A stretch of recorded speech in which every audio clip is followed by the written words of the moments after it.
Boa tarde a todos.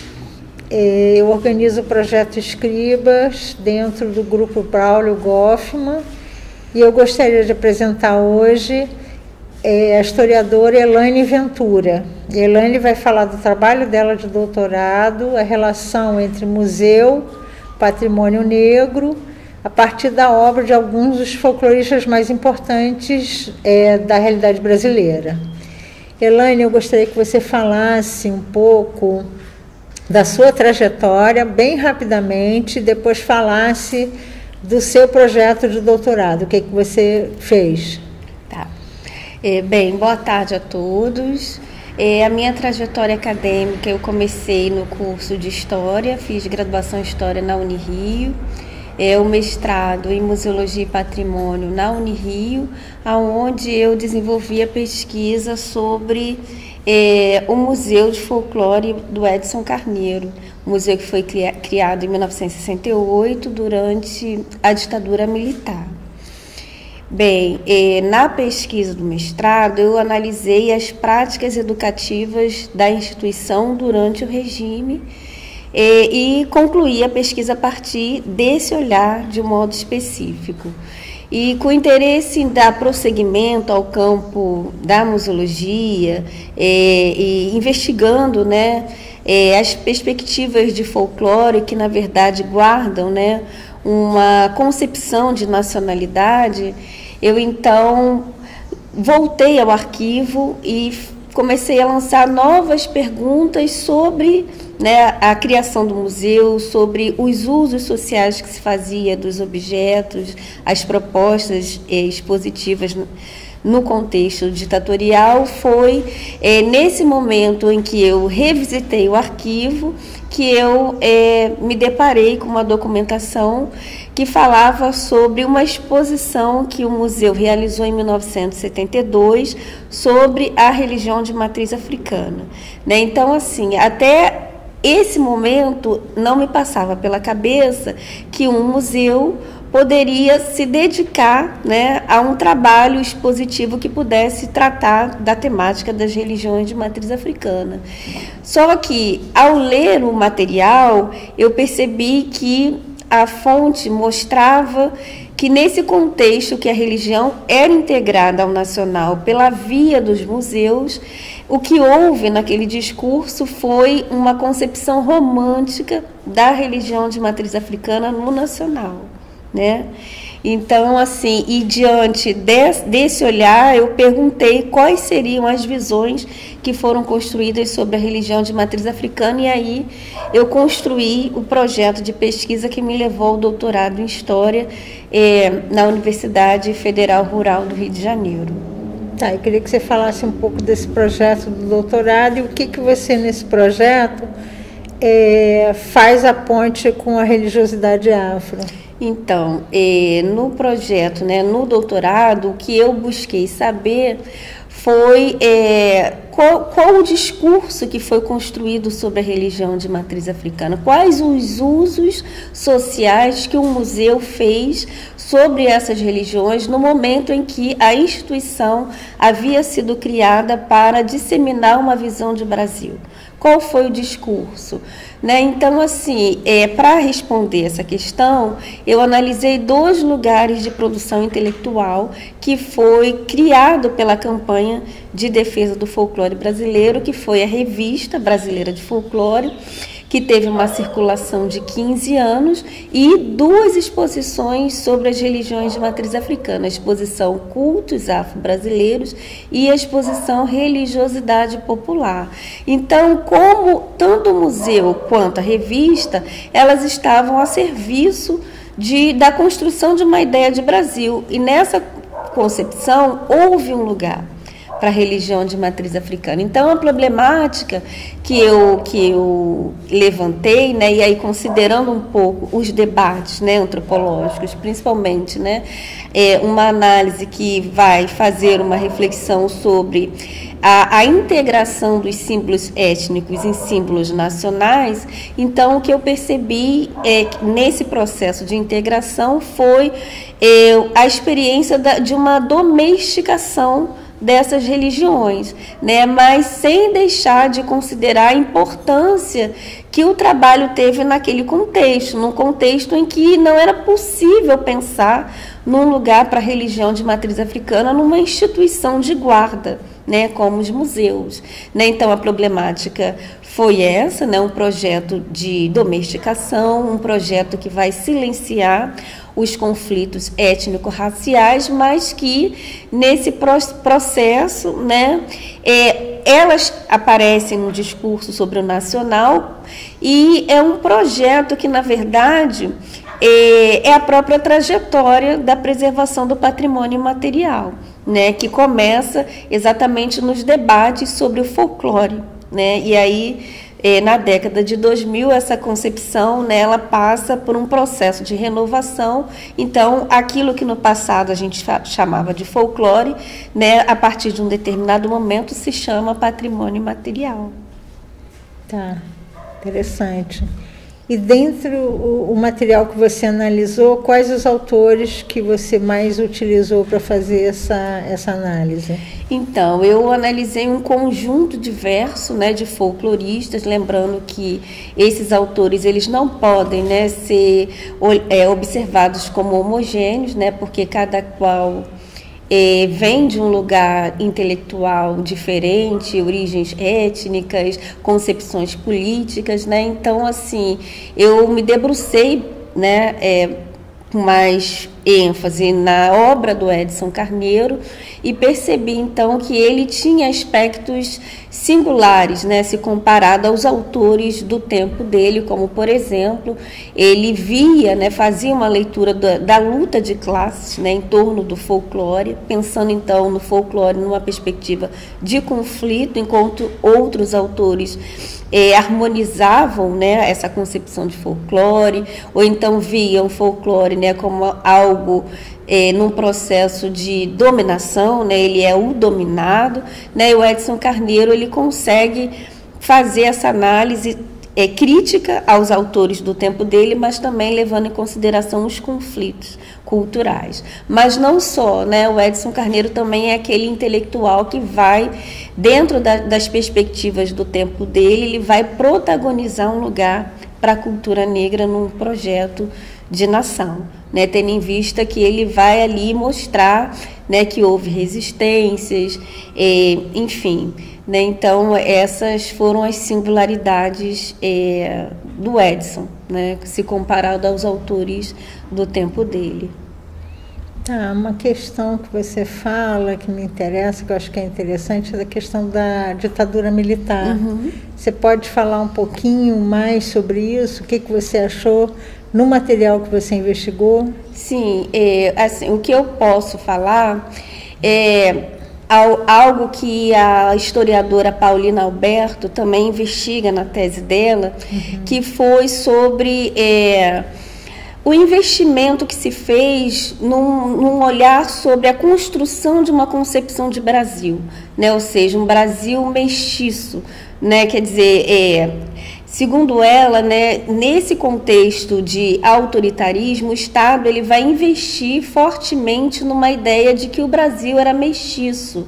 E nesse contexto, né, ela vai mostrar que era proibido falar sobre diversidades étnicas, né, porque a doutrina do regime era a mestiçagem. Então, nas minhas fontes, o que eu percebi? Que os folcloristas eles vão se valer dessa ideia de que o folclore brasileiro ele é integrado pelas três raças, né? Sendo que nessa integração não houve conflitos étnico-raciais, né? Então, nesse sentido, essa perspectiva de que esses folcloristas estão criando, elas vão atender aos interesses do regime, né, nesse momento, e que, por sua vez, né, a partir da articulação do Estado com alguns setores da intelectualidade desses folcloristas, vai ser possível, né, a partir dessa articulação intelectuais e Estado,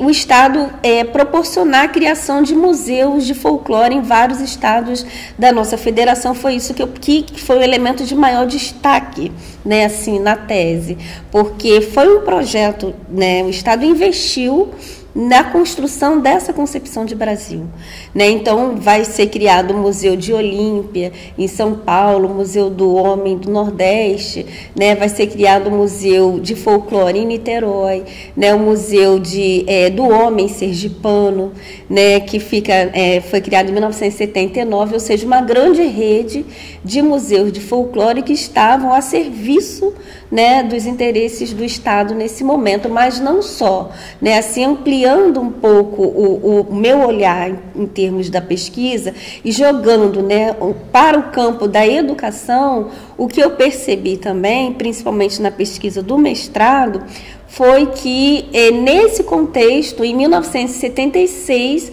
o ensino do folclore passa a se tornar obrigatório nas escolas primárias e nos cursos normais, nos cursos de música, né? Inclusive, até hoje, né, os cursos de música têm a disciplina de folclore, né? Então, o que está por trás disso é exatamente mais um mecanismo, né, de disseminação dessa concepção de Brasil, né? Então, a disciplina se torna obrigatória, os folcloristas vão levar a temática da religião para o campo escolar, né? Inclusive, numa das minhas fontes, eu percebi que houve um concurso, né, para os estudantes das escolas normais, e os vencedores seriam aqueles que falariam da temática da religião de matriz africana, mas também indígena. Quer dizer, então, mais uma vez, né, considerando a importância do trabalho que eles fizeram naquele contexto, pelo fato de trazer, né, a temática religiosa para o campo da educação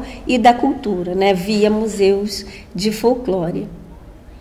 Tá, e dentro do material que você trabalhou, tanto no mestrado quanto no doutorado, que outros caminhos você pode expandir, ou que você pensa em expandir relacionado às religiões de matrizes africanas? Porque tem processos que ocorrem ao mesmo tempo, né, do que você está falando.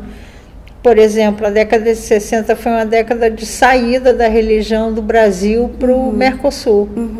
Né? Você tem uma expansão religiosa muito grande nesse período. Tem outras coisas acontecendo também nesse campo afro. Enfim, como é que você pensa em expandir essas ideias? Como eu falei, né, o Estado ele faz esse investimento, né, de disseminação de uma concepção de Brasil via as religiões de matriz africana. Então, nesse contexto, né, que você me pergunta acerca da expansão, o que eu observei hoje é que, a partir de um artigo, né, que está publicado, foi que o Estado brasileiro, por exemplo, estabeleceu uma forte relação com o continente africano, né? Ele vai participar, né, de um grande evento na África, né? E inclusive levando folcloristas, levando mães de santo, né? Para que eles pudessem ir naquele contexto ali de conflito civil, de lutas por independência, né? E mais uma vez, né, o que está por trás disso, a disseminação de uma concepção de Brasil nesse contexto, né, uma concepção de que, na verdade, não havia racismo no Brasil, né? Mas ele consegue proporcionar a expansão dessas religiões, de um discurso, né, sobre o nacional via as religiões de matriz africana dentro dessa perspectiva. Então, as minhas considerações foi que, dessa maneira, o Estado ele vai consolidar uma visão sobre si, né, e de si para o mundo, né, no sentido de que vai usar fazer um uso social da religião para negar a existência dos conflitos e do próprio racismo, né? Então, assim, essa expansão foi esse investimento, né, assim, que o Estado fez de vender mesmo uma imagem do Brasil nesse contexto, né? Tá, e na circulação desses intelectuais em África, quais os nomes que você chamaria atenção dentro do material que você analisou? Eu chamaria atenção principalmente para a obra do Renato Almeida, né, que era um diplomata, foi um advogado, né, um folclorista de destaque, e que ele, após a saída do Edson Carneiro da campanha, ele vai assumir, né, a direção da campanha, e não só assumir a campanha, mas ele também vai assumir o seu compromisso com o Estado autoritário, né, porque o Edson Carneiro ele sai justamente por ser marxista, né? Então, Renato Almeida assume a direção da campanha e ele vai ser um dos autores que vai se valer desse discurso da harmonia racial. Inclusive, nesse momento em que o Brasil está na África, né, ele vai propor, né, a leitura de um artigo sobre a Mãe Preta, né, que está em São Paulo, uma estátua, né? E ele vai ali, através da figura da Mãe Preta, então, mais uma vez, negar a existência dos conflitos étnico-raciais. Mas também eu destaco a figura da Maria de Lourdes, né? Borges Ribeiro, que foi uma folclorista, uma professora do ensino primário, que também teve uma participação de destaque nesse evento que o Brasil foi participar, né, no continente africano. Tá, e essa imagem que você falou da Mãe Preta em São Paulo era o quê? Uma estátua? Uma estátua que está lá até hoje, né? Que é como se fosse a figura da ama de leite, isso, da mãe negra, isso, que está nos lares brasileiros, isso, e que é uma figura já incorporada, isso, ao imaginário da família brasileira. Isso, exatamente, tá, né? É a mulher que está ali, né, na condição de estar no espaço de serviço, né? Então, esse foi o olhar que se consolidou sobre a mulher negra, né? Se eu posso usar essa expressão. E o imaginário também do preto velho, você acha que aconteceu a mesma coisa? Porque você tem na construção da imagem do preto velho na literatura essa imagem do servil, do submisso, uhum, ou do feiticeiro. Isso, né? Que é uma figura, ou vai para um lado ou vai para o outro, uhum, né? Nunca é uma outra coisa, né?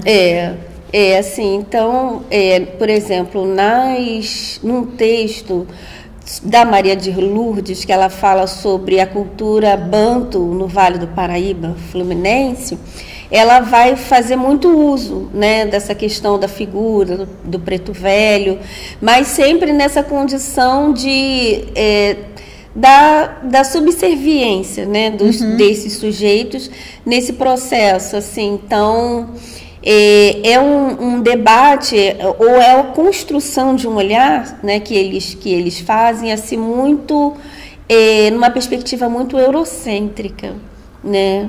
Embora, né, eles estivessem ali buscando incluir, mostrar que existe um valor, né, dessas religiões, dessas culturas para a compreensão do Brasil, mas a dificuldade, né, de romper com uma tradição intelectual, uhum, né, que seria esse eurocentrismo que marca, né, assim, a história do pensamento intelectual brasileiro, né? Tá ótimo, Elaine. Tem mais tempo? Continua? Então tá bom. Ele está gostando. Uhum. Eu achei interessante essa imagem que você falou da Mãe Preta, uhum, né? Eu lembrei da ideia do preto velho, uhum, que é muito comum esse imaginário. Você viu outras figuras afro-religiosas dentro dessa literatura também tratada nesse modo eurocêntrico? Sim. Então, na minha tese, eu me vali, né, de um conjunto diversificado de fontes, né? Eu trabalhei com jornais, eu trabalhei com a revista, né, os artigos que foram publicados na Revista Brasileira de Folclore, e um dos grandes desafios, assim, na pesquisa foi a utilização do acervo museológico como fonte. Né? E aí eu me debrucei, né, sobre o estudo dos acervos, levando em consideração, então, que os objetos eles têm a sua história, eles não são neutros, eles são, né, construídos a partir de olhares específicos, por sujeitos específicos. Então, assim, logo no capítulo 4, por exemplo, da minha tese, eu dediquei um item só para fazer análise de objeto museológico. E um deles, né, que abre o capítulo, é a figura do Exu. E aí, então, na figura do Exu, o que eu vi? Qual foi a representação do Exu, né? O rabo, o tridente na mão, o chifre. Então, a minha leitura foi de, mais uma vez, perceber ali a dificuldade de se romper com uma concepção eurocêntrica, né? Tendo em vista que a imagem já mostra tudo, né? A associação da figura de Exu ao diabo católico, né? Então, foi uma das questões, assim, que eu percebi, né? A análise dessas figuras. Essas figuras, desculpa te interromper, essas figuras, elas são mais ou menos de que época que você está falando? A figura do Exu, por exemplo, ela foi criada um pouco depois da própria criação do museu. Tá. Essa figura, por exemplo, ela foi criada em 1976. Tá. 1976. Assim, o museu ele era muito pobre de acervos, né? Então, o que eles faziam? Eles faziam intercâmbio entre museus. Muitos colecionadores emprestavam os seus objetos para determinadas exposições. Eles receberam muitas doações, né? E poucas compras se fazia, né? Porque uma das coisas que eu percebi nas fontes também era muita reclamação de falta de verba, né? Do desejo de fazer, mas sem poder. Então eles fizeram o que foi possível, né? E aí, então, por exemplo, a figura do Exu, não, a figura do Exu foi uma compra. Foi uma compra. Foi uma compra. É isso que eu ia te perguntar, de onde é que ele veio. Foi uma compra. Uma outra figura também que me chamou a atenção, que foi os balangandãs, né? Que ali foi possível ver como é que esses folcloristas, eles, de fato, criaram um campo de pesquisa, abriram leques para se pensar, por exemplo, o balangandã, né, a relação de gênero dentro do museu, gênero e religião, né, porque ali foi possível, né, através do discurso que eles construíram sobre o objeto, perceber de fato a figura da mulher, né, e os usos sociais do objeto no campo religioso, né, e para os sujeitos que fazem uso, né, desses objetos. Um outro objeto também que me chama muita atenção foi a figura do caboclo, né, quer dizer, e ali o tom da tinta, né, do material, você consegue perceber nitidamente o discurso sobre a mestiçagem. Porque ele é embranquecido, esse caboclo? Ele é a mistura de cores, né? Que vai ali fortalecer aquela concepção que estava tendo mesmo sobre o Brasil, de mestiço. Tá. Então havia um envolvimento, uma formulação estética em cima desse caboclo. Exatamente. Fortemente estética para demonstrar. Não, a realidade é mestiça, a gente é mestiço. Olha aqui essa materialidade para comprovar essa ideia do Estado. Exatamente, como que uma coisa ia se ligando com a outra, né? O projeto do Estado, as perspectivas museológicas, né? Os escritos na revista, né? Enfim, então eu acho que é isso. Assim, uma das questões também, levando um pouco, né, pensando os escritos, né? Assim, a revista, ela tinha uma função pedagógica, circulava, né, em âmbito nacional, nos espaços escolares. Então, um dos textos assim que eu analisei logo de início se chamava O Folclore Mágico. Esse texto, Folclore Mágico, ele foi escrito pelo Joaquim Ribeiro, que era filho do João Ribeiro, que também foi um grande folclorista brasileiro. Então, eu fiquei muito interessada em saber o que era esse folclore mágico.